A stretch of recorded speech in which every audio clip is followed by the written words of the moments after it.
যে গরম পড়েছে এই গরমে কিন্তু না কোনো কিছু রান্না করতে ইচ্ছা করে না খেতে ইচ্ছা করে। মাছ মাংস আপনি যেটাই রান্না করবেন সেটাই কিন্তু তেমন একটা স্বাদ পাওয়া যায় না। তবে আজকে আপনাদের সাথে একটি সহজ রেসিপি শেয়ার করছি, ঝটপট তৈরি করতে পারবেন আর খেতেও কিন্তু বেশ মজার হয়। আসসালামু আলাইকুম এভরিওয়ান, সবাইকে রসনা বিরাজ থেকে অনেক অনেক স্বাগত। তৈরি করছি হেলেঞ্চা শাক। এটা আমি ডাল দিয়ে রান্না করব, অনেকভাবে তৈরি করা যায়। চুলায় একটি হাঁড়িতে আমি দিয়ে দিলাম 4 টেবিল চামচ পরিমাণ সয়াবিন তেল, আর এখন অ্যাড করে দিচ্ছি হাফ কাপ পরিমাণ পেঁয়াজ কুচি। পেঁয়াজটাকে জাস্ট নরম করে ভেজে নেব। আর পুরো রান্নাতে ব্যবহার করার জন্য এখানে আমি স্বাদ মতো লবণ ব্যবহার করে দিচ্ছি। অ্যাড করছি হাফ চা চামচ পরিমাণ হলুদ গুঁড়া। ঝালের জন্য অ্যাড করে দিচ্ছি 1 টেবিল চামচ পরিমাণ লাল মরিচের গুঁড়া। জিরার গুঁড়া দিয়ে দিচ্ছি হাফ চা চামচ পরিমাণ। চুলার আগুনটাকে লো হিটে দিয়ে এই মশলাটাকে আমি ভালোভাবে কষিয়ে নেব।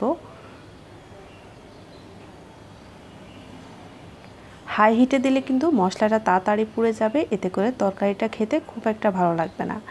অ্যাড করে দিচ্ছি 1 টেবিল চামচ পরিমাণ রসুন বাটা। হাফ চা চামচ দিয়ে দিচ্ছি আদা বাটা। মশলাটাকে ভালোভাবে মিশিয়ে নেব।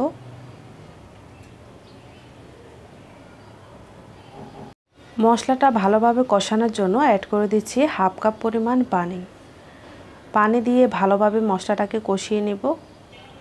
ভালোভাবে কষানো হয়ে গেলে এখন অ্যাড করে দিচ্ছি প্রায় 2 কাপের মতো মসুর ডাল। ডালটাকে আমি ভালোভাবে ধুয়ে পানিতে ভিজিয়ে রেখেছিলাম 10 মিনিটের মতো। আর দিয়ে দিচ্ছি এখানে 1 বাটি পরিমাণ আলুটাকে এরকম আমি 4 ভাগ করে কেটে নিয়েছি, একটু পাতলা পাতলা করে।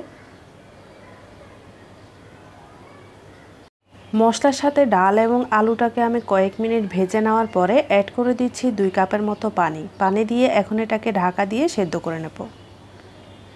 5 মিনিট পরে কিন্তু ডাল এবং আলুটা সেদ্ধ হয়ে গিয়েছে। ডাল আর আলু কিন্তু সেদ্ধ হতে খুব একটা সময় লাগে না। যখন কিছুটা সেদ্ধ হয়ে যাবে তখন আমি অ্যাড করে দিচ্ছি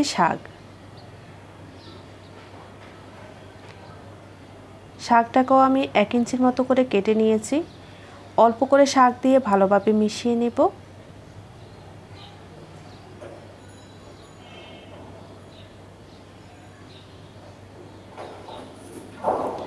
অ্যাড করে দিচ্ছি বাকি যে শাকগুলো ছিল সেটা। এভাবে যদি একটু নেড়ে তারপরে বাকি শাকগুলো আপনারা অ্যাড করেন তাহলে কিন্তু নিচ থেকে পুড়ে যায় না। অ্যাড করে দিচ্ছি বেশ বড় সাইজের একটি টমেটো কুচি, আর ঝালের জন্য অ্যাড করে দিচ্ছি 4-5টা কাঁচামরিচ কুচি। আপনারা যে যেরকম ঝাল খেতে পছন্দ করেন সেভাবে অ্যাড করে নেবেন। ঢাকা দিয়ে রাখবো 3-4 মিনিটের জন্য। এতে করে শাকটা কিন্তু অনেকটাই কমে যাবে। ভালোভাবে উল্টে পাল্টে নিচ্ছি। শাক রান্না করতে কিন্তু খুব একটা সময় লাগে না, আর এই রান্নাতে যেহেতু আমি ডাল ব্যবহার করেছি আর শাকের কিছুটা ডাঁটা আছে, তাই সেটা সেদ্ধ হওয়ার জন্য আর ডালটা যেন একটু পাতলা হয় সেজন্য আমি 2 কাপের মতো পানি ব্যবহার করছি।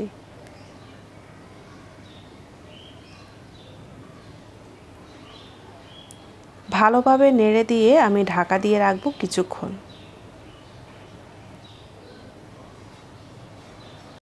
কয়েক মিনিট পরে আমি ঢাকনা খুলে চেক করে নেব। এরই মাঝে কিন্তু পুরো রান্নাটা হয়ে গিয়েছে। আর যেহেতু এখানে আমরা ডাল ব্যবহার করেছি, যদিও এখন পাতলা মনে হচ্ছে, এটা কিন্তু ঠান্ডা হওয়ার পরে আরও অনেকটা ঘন হয়ে যাবে। তাই নামিয়ে আমি পরিবেশন করে আপনাদেরকে দেখাচ্ছি। দেখতেই পাচ্ছেন এই স্বাস্থ্যকর খাবারটা দিয়ে গরমে কিন্তু কোনো কিছুই ভালো লাগে না। একটা হেলদি খাবার দুপুরবেলা খেতে পারেন। 1 টুকরা লেবু দিয়ে এই খাবারটা খেতে কিন্তু মন্দ হয় না। এই সহজ রেসিপিটা যদি ভালো লাগে অবশ্যই চ্যানেলটি সাবস্ক্রাইব করে রাখবেন। ভালো থাকবেন সবাই, আল্লাহ হাফেজ।